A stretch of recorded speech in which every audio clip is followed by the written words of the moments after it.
assembly lines, like diamonds lighting up blackened minds. This glow of unconventionality, originality, individuality.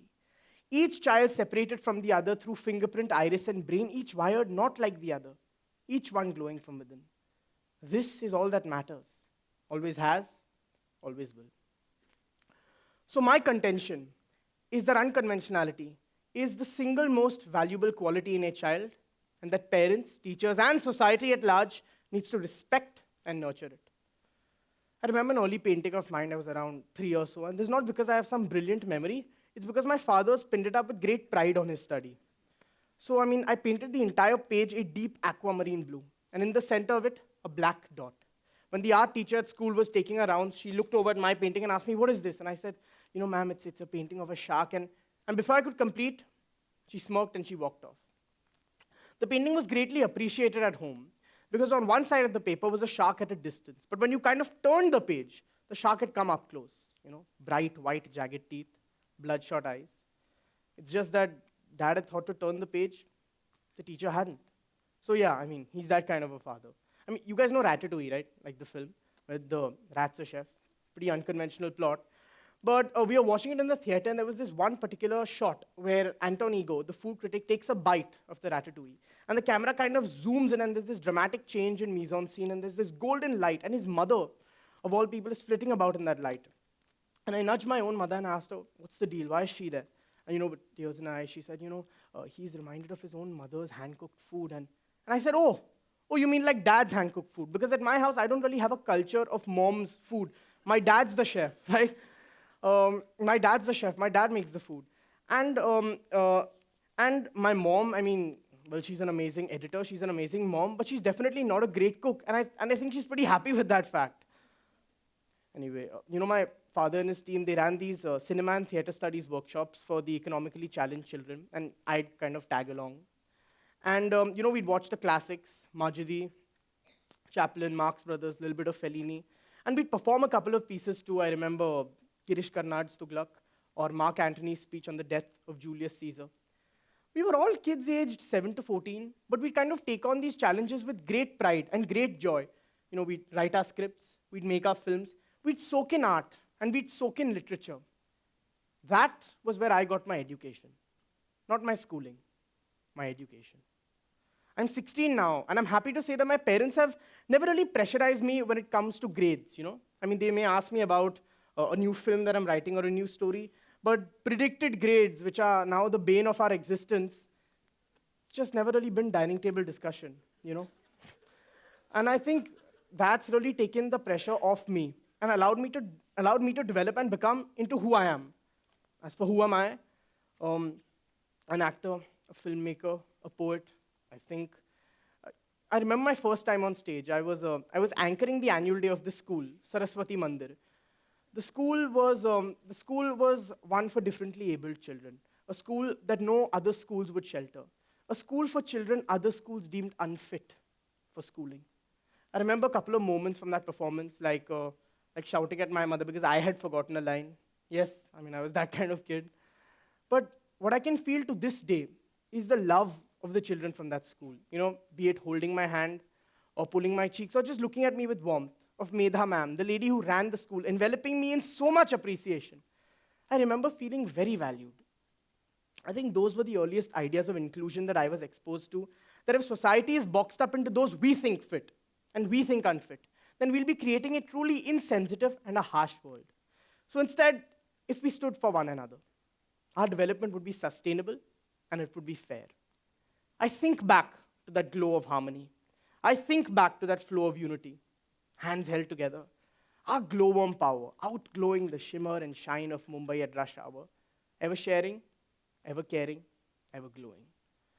I'd say that was a pretty unconventional start to an acting career, but I feel that was the first time I really realized that I can use whatever little talent or whatever little ability I have, and I can put it to use, My first film as an actor was Stanley Ka Dabba, in which I played Stanley. The film was kind of created as a document of urban poverty whilst also highlighting the spirit of children who chose to fight back. Stanley was a storyteller, something I love to. I've always found lies more interesting than the truth. For example, when I was a child, my Power Ranger figure never got lost. He had to protect a city of civilians from a wild glebe. Now, glebes essentially hail from the planet of Chorgon 9. The glebe had gone wild because there was an ongoing civil war between the Phlebes and the Flimplams. This can be dated back to a long line of socio-political I digress. Stanley was an actor, a performer, something I love to do. But Stanley was a hungry orphan. And being 8, I can't claim to any deep approach I took to understanding the character. But I do have one experience to share. As preachy as it sounds, hunger is quite a term for all of us. So, with much ease we say, I'm starving. But to really understand the meaning behind that word and to portray it on screen with authenticity, it was quite hard for me. My father took me to this dhaba, this restaurant, where there were 3 children that worked and slept there. And we'd come every week. And I just stood there getting a whiff of how the 3 of them were the back end of this Hell's Kitchen. Probably, I think not even 5 hours, probably less, I replicated that model. Working at exactly the same pace, effort, and precision as they did. I served the customers food just as they did. I cleaned the dishes just as they did. And when I was done, I cleared the cooking platform and I slept on top of it with an all worn out and tattered blanket just as they did. But I wasn't alone, of course. I had the Holocaust insects, the cockroaches, the rats, the mites buried in every nook and every cranny. Done with the shoot, I ran, a bit of an understatement, I fled. I fled to the comfort of my home. I came home to a worried mother with a hot bowl of dal chawal, and it didn't really hit me. But later that night, as I put my head on my pillow, I thought about the 3 of them working at Hell's Kitchen. Little glowworms, with their little light crushed by the might of fate. Their aura overshadowed by the psychedelic shimmering glitter while we screech about problems on Twitter. What use is progress? Fine dining, designing, reclining, if it drowns the light of the glowworm that lives all but a few days to affirm. I matter. I count. I am. Shut the hell up, you damned. I eventually won the national award for my performance. But if there is ever a moment in time that took me to as close as I could go to the angst of that character, it was that day in that dark and dingy restaurant, if I can call it that.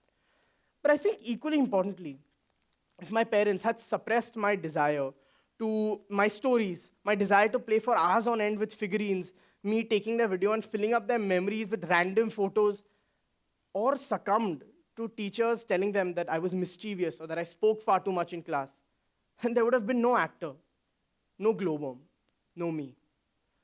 My second film as an actor was Hawa Hawaii, in which I enacted the role of this champion roller skater. I prepped for more than a year for that part, and I skated for 2 hours every day, tried to eat clean, kind of worked out and balanced my studies. But I think that was the easy part. Because Arjun Harishchandra Wagmare was a dead cotton farmer's son forced to migrate to the city of Mumbai. I was 11 at the time. My world was urban, his was rural. I lived in comfort, he in depravity. I was empowered by the support of my parents, and he, having lost everything, had turned man of the house. If I had to understand this persona better, I had to travel to the countryside. But above all, I had to understand loss. So I traveled with the respected journalist Jaideep Hardikar to Vidarbha, Maharashtra. I met kids whose parents had committed suicide either by consuming pesticide or by hanging themselves. 13-year-olds were forced to work as laborers or, till their farmland. I met Vijay there, just a year older than I was. He was already taking charge of farming his ancestral land. He had set up a basic corner shop to sell groceries, and he was making tea for us visitors. What do you say to such a boy? We're progressing for the most part, but hey, fight on, right? What do you say to Usha Kalam, with whom I stayed, and whose father, Shri Krishna Kalam, a farmer poet, committed suicide, leaving behind a poem for a suicide letter? Before going, I remember being very argumentative with my parents, but above all, I was against the idea of shaving my head for the part.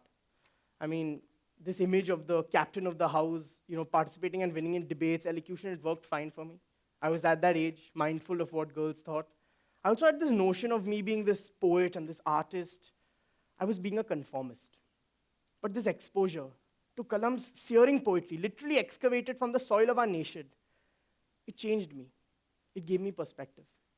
So yes, I did shave my head. I kind of shed the conventionality that was threatening to enshroud me. I distilled my thoughts away from the plasticky veneer of city shimmer and shine. So what was that distilled drop that fell to the other side? I don't know. All I can say is it had a glow. It was the glow that flowed the other way. It was bright and wild, at times astray. When others glittered outside in, this glow glowered from within. I wouldn't say evolved, but I've kind of transitioned from acting in other films to experimenting and making my own. I remember my first film about my deepest love, my infatuation. Stock does not take a scandalous turn, please. I'm talking about my cat, Kyo. My second film about my dearest English teacher, Miss Anita. I mean, actually, remember writing an essay, and I was kind of writing about this complex impact of music on our emotions and perhaps overambitious. And in that time-bound structure, I just wasn't able to pull it off. Looking at the incomplete response, she asked me what happened, and when I told her, she remarked, "What a lovely idea. Why not take the time out and write it properly?" And when I did, she published it in the school magazine. I think she acknowledged my desire for excellence and even agreed that it was not possible to achieve it in an exam-bound condition. I often did this. If I didn't have something special to write about, I think I'd just leave the paper blank and submit it. But I was always told that it was okay to be this way. I was never really judged regarding the marks in a paper, but rather the quality of the thought. Conventional teacher would have probably put an F and put a rubric on top of it and given it to me. But I think her worldview gave me flight. It really helped me to go ahead and pursue writing. And the same was with my principal, Miss Chatterjee. I remember I made this, I told you, right, My Cat Kyo. Now, that film, it was not a pulp fiction. It was barely a Transformers. Actually, it barely qualified as a Humshakals too. But yet, she stood by my side, screening it in front of the entire junior school, with pride. I mean, think about it, her attention. Every inter-school or every inter-house performance, she'd watch it all, react, laugh at the funny ones, react more seriously to the more somber ones. Which conventional school principal does that? Her attention to debates, dance, drama, art, music, poetry. It validated the importance of creative expression for us. That this isn't just a co-curricular activity, as it is called. It isn't second to academia, the holy Bible of school, that it mattered too. I think most parents, most of them, are biologically programmed to love their children. But it is from the school system that a child learns his or her first sense of self. I think for a child to, go ahead and pursue her dream and fly, whatever that may be, it is important to have an encouraging ecosystem of teachers, but I think I've been really lucky in that regard. I think parents, teachers often seek conventionality from children because conventional people are easy to control. Think about a society where a child follows blindly rather than questions, goes after common careers rather than offbeat professions. Such a society breeds conformists, and conformists cannot change the world. So if a child paints a cat blue, why not? If an essay is dictated by thought and not spelling, why not? Boys pursuing ballet, girls pursuing wrestling, why not? Paintbrush, not pen, why not? Stand-up comedy and not engineering, why not?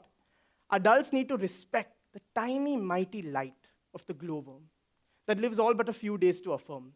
Because if you try to make it like every other, you might actually smother the light of the glowworm that lives all but a few days to affirm.